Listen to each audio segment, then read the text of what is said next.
തെരുവ് നായകൾ കേരളത്തെ കടിച്ചു കീറുന്ന വാർത്തകളുമായാണ് നമ്മുടെ നാട്ടിൽ ഓരോ പുലരിയും വിടരുന്നത്. കണ്ണൂരിൽ വീണ്ടും തെരുവുനായയുടെ ആക്രമണം, 13 പേർക്ക് കടിയേറ്റു. വീണ്ടും തെരുവുനായ ആക്രമണം ഉണ്ടാവുകയാണ്. ഇന്ന് 10 പേർക്കാണ് കടിയേറ്റിരിക്കുന്നത്. ആലപ്പുഴ താമരക്കുളത്ത് വീടിനുള്ളിൽ ഉറങ്ങുകയായിരുന്ന 10 വയസ്സുകാരനെ തെരുവുനായ കടിച്ചു. കണ്ണൂർ താഴെ ചാമ്പാട്ടിൽ യുവതിക്ക് നേരെ തെരുവുനായ ആക്രമണം. തിരുവനന്തപുരം പോത്തൻകോട് തെരുവുനായയുടെ ആക്രമണം, 20 പേരെ കടിച്ച നായയെ കണ്ടെത്താനായില്ല. തെരുവുനായ ശല്യം കേരളത്തിലൊരു കീറാമുട്ടിയാണ്. ദിനം പ്രതി തെരുവുനായ്ക്കളുടെ കടിയേൽക്കുന്നവരുടെ എണ്ണം വർദ്ധിക്കുന്നു. നായപ്പേടിയിലാണ് കുട്ടനാടാകെ. നമ്മുടെ നാട്ടിലെ തെരുവ് നായകളെ ഇപ്പോൾ തെരുവ് നായകർ എന്ന് തിരുത്തി വിളിക്കേണ്ടിയിരിക്കുന്നു. മറ്റൊരു മൃഗത്തിനും കിട്ടാത്ത നായക പരിവേഷമാണ് തെരുവ് നായ്ക്കൾക്ക് ഈ നാട്ടിലെ നായസ്നേഹികൾ ചാർത്തിക്കൊടുത്തിരിക്കുന്നത്.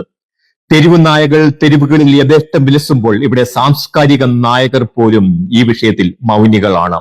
കാളയെ കൊല്ലുന്ന, കോഴിയെ കൊല്ലുന്ന, പന്നിയെ കൊല്ലുന്ന, ആടിനെ കൊല്ലുന്ന, താറാവിനെ കൊല്ലുന്ന, മുയലിനെ കൊല്ലുന്ന ഈ നാട്ടിലാണ് മനുഷ്യനെ അകാരണമായി ഉപദ്രവിക്കുകയും ജീവനെടുക്കുകയും ചെയ്യുന്ന പട്ടിയെ കൊല്ലാൻ പറ്റില്ല എന്ന വ്യവസ്ഥിതി പുലരുന്നത്. God's own country dogs own കൺട്രിയായി വികസിച്ചുകൊണ്ടിരിക്കുമ്പോൾ തെരുവുനായ പ്രേമത്തിന്റെ ഉള്ളറകളിലേക്കും വ്യവഹാരങ്ങളിലേക്കും പരിഹാരങ്ങളിലേക്കും വെളിച്ചം വീശുകയാണ് പോസിറ്റീവ് സ്റ്റോക്കിന്റെ ഈ അധ്യായത്തിൽ.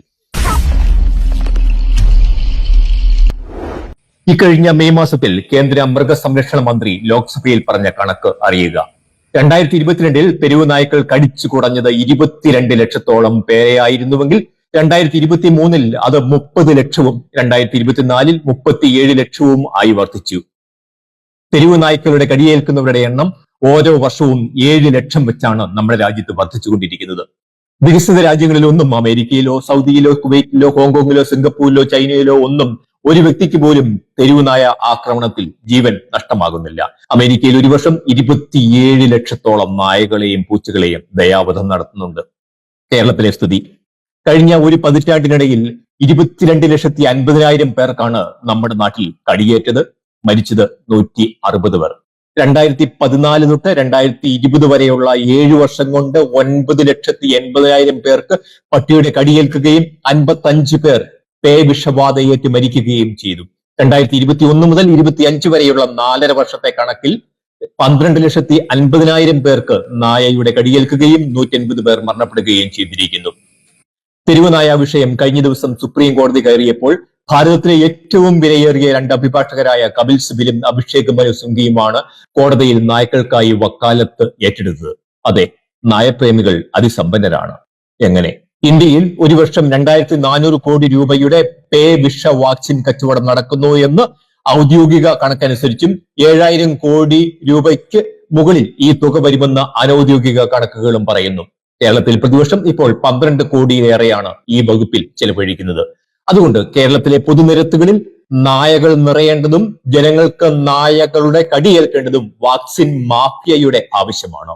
അവർ നായപ്രേമികളെ തീറ്റിപ്പോറ്റുന്നു, നായപ്രേമികൾ നായകളെയും. വിഷബാധയുള്ള പട്ടികളുടെ വിഷപ്പല്ലുകൾ മനുഷ്യമാംസത്തിൽ ആഴ്ന്നിറങ്ങുമ്പോഴും പട്ടിയുടെ പല്ലിന് എന്തെങ്കിലും കേടുപാടുകൾ സംഭവിച്ചോ എന്നതിലാണ് മൃഗസ്നേഹികളുടെ ആശങ്ക. നായപ്രേമികൾ സുരക്ഷിത താവളങ്ങളിൽ ഇരുന്ന് കവചിത വാഹനങ്ങളിൽ സഞ്ചരിച്ച് തെരുവ് നായ്ക്കൾക്കായി ഓരിയിടുന്നു. നായ ഒരു സ്വാദിഷ്ട ഭക്ഷണ വിഭവമായ ഇന്ത്യയുടെ വടക്ക് കിഴക്കേ സംസ്ഥാനങ്ങളിൽ നായകൾ നേരിടുന്ന അവകാശ ലംഘനങ്ങൾക്കെതിരെ ഇവരുടെ നാവ് പൊങ്ങാറില്ല. പട്ടി കടിക്കാൻ വന്നാൽ ഓടി മരത്തിൽ കയറി രക്ഷപ്പെടുവാനുള്ള അനുവാദം ബഹുമാനപ്പെട്ട വകുപ്പ് മന്ത്രി ഇന്ത്യയിലെ പൗരന്മാർക്ക് കൽപ്പിച്ചു നൽകിയത് വലിയ അനുഗ്രഹമായി. നായപ്രേമികളോടാണ്. മൃഗസ്നേഹികൾ അവരവരുടെ സ്വകാര്യ സ്ഥലങ്ങളിൽ നായ്ക്കൾക്ക് വാസസ്ഥലം ഒരുക്കുക. പൊതുസ്ഥലത്ത് മനുഷ്യർ സമാധാനമായി ജീവിക്കട്ടെ.